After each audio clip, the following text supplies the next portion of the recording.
Why even GPS can't save you in the waters around Cape Horn. Imagine the scene. You're at the helm of a stout, modern vessel armed with technology that would make Magellan weep. A humming GPS pinpoints your location to within a meter. Satellite, internet streams, weather data. Your chart plotter is a digital god, rendering the world in perfect, unassailable detail. You are, by all accounts, a master of the sea. Then you approach Cape Horn. The first thing that happens is the silence. Not a true silence, but a digital one. Your GPS screen might start to stutter. The confident arrow of your vessel blinking, jumping, or simply freezing. The "you are here" becomes a suggestion, not a fact. This isn't a glitch, it's the first warning. You are sailing into a place that does not respect your silicon gods. Here, at the absolute bottom of the world, the very forces that power your technology turn against you. The unforgiving geometry of a planet. Cape Horn isn't just a rock, it's a sentinel. It marks the northern edge of the Drake Passage, the narrowest funnel on Earth between the vast, unimpeded circle of the Southern Ocean and everything else. There are no continents to break the fetch here. For thousands of miles, from the icy lip of Antarctica to the tempests of the roaring Forties, the wind has one job: to build waves. These aren't ordinary waves. They are rogue waves, or episodic waves, not as rare here as in other oceans. They are the product of conflicting currents, hurricane-force winds, and the strange, chaotic math of interfering wave trains. A GPS can tell you your latitude and longitude, but it cannot tell you that a wall of water, 6 stories high, born from a storm 1,000 miles away, is about to break over your bow. It shows you where you are on a flat map. But the sea here is a violent, living, three-dimensional topography. The atmospheric betrayal, the weather, doesn't just change here, it shapeshifts. The collision of the icy Antarctic current with the slightly warmer Pacific waters creates a permanent battlefield in the sky. Microweather systems spawn in minutes. A 100-knot Williwaw wind can scream down from the glaciers of the Horn itself. A localized katabatic fury, invisible to broad-scale weather models. Your satellite feed might show a clear path, but it cannot see the ghost storm waiting in the lee of the island, ready to punch you in the gut. Your GPS is a marvel of triangulation, but it is deaf, dumb, and blind to the screaming reality outside your bridge windows. The currents of stone beneath the chaos on the surface lies in even more ancient treachery. The seabed around Cape Horn is not a gentle slope. It is a jagged volcanic landscape that rises suddenly from the abyss, like submerged fangs. The powerful currents that race through the Drake Passage are deflected and accelerated by these underwater obstacles. This is where your chart plotter becomes a tragic comic. It will show you the depth, perhaps, but it cannot convey the force. A current that should be pushing you at 2 knots is suddenly a 8-knot river, slamming you sideways towards a reef that the chart calls Bony Reef or Fatal Ledge for a reason. The GPS says you are in safe water, but the hydraulic power of the sea has other plans. You are not sailing on a placid surface. You are being dragged across a submerged mountain range by a liquid avalanche. The final, human truth. So, why can't GPS save you?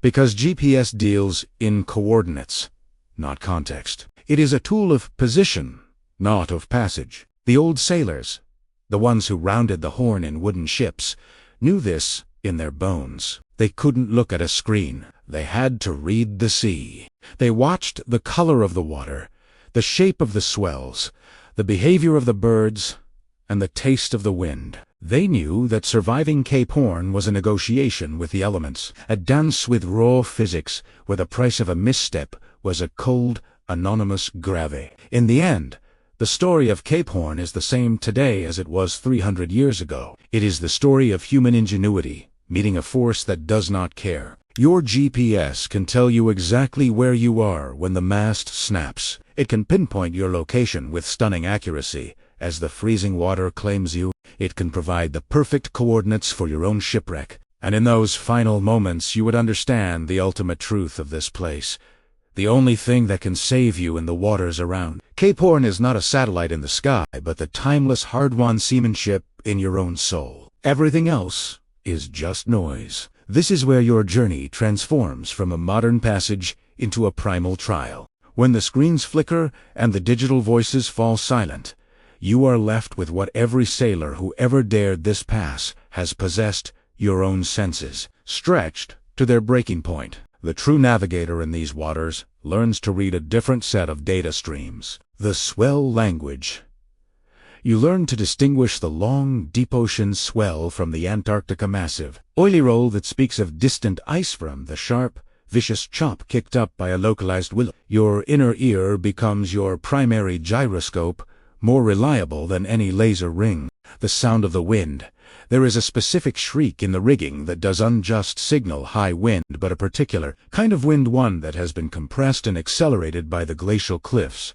A wind that can peel steel off deck fittings. The color of the water, a sudden patch of calm, slick water oil spot, is not a blessing. It is a warning of a massive, conflicting current just beneath the surface, a liquid vortex preparing to grip your hull. A line of frothing broken water isn't just a rough patch. It's the Cape Horn Roll, where two opposing wave trains meet to form a pyramid of liquid that can trap a vessel, holding it in a violent suspended animation until it is shaken apart. You begin to understand that the Horn itself is not an island, but a living entity. The old Cape Horners, the men of the Peking and the Flying Cloud, spoke of it not with hatred, but with a terrifying respect. They knew they were not battling an inanimate geography, but a will, a consciousness of the deep that tested all who came. The ghosts in the water, and you are never alone here. The Horn is a crowded graveyard.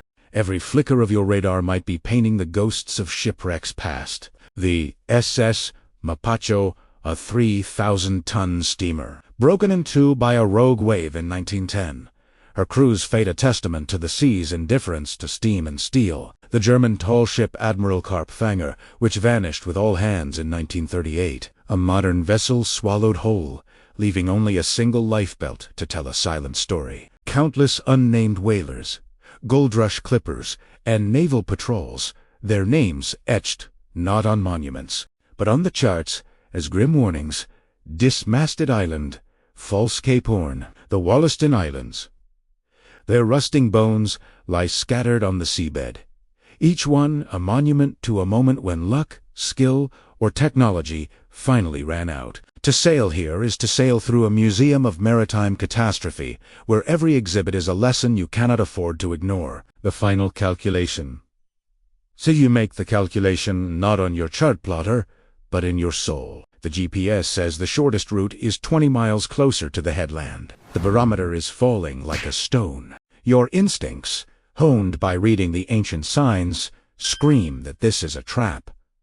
This is the moment of truth. Do you trust the clean, digital line on the screen, drawn by an algorithm that knows nothing of the taste of fear or the feel of a deck turning to ice? Or do you trust the animal in your gut, the one that has absorbed the stories of the water and the wind and heeds, the warning of the Albatrosta Eternal, spirit of these latitudes veering away sharply from a path that looks clear? Do choose. You give the Horn a wide berth, adding hours and miles of fuel burned to your voyage. You offer it this tribute of respect, this wide and cautious arc, and as you do, the storm that was brewing on its lee side erupts in a fury of white, a spectacular violence.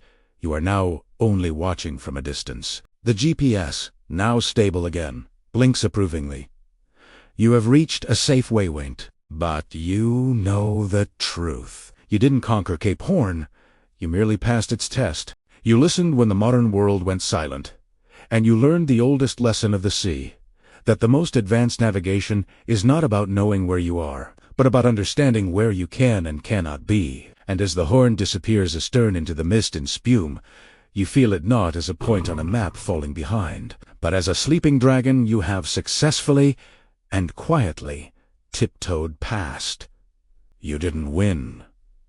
You survived, and in the waters around Cape Horn, that is the only victory there is.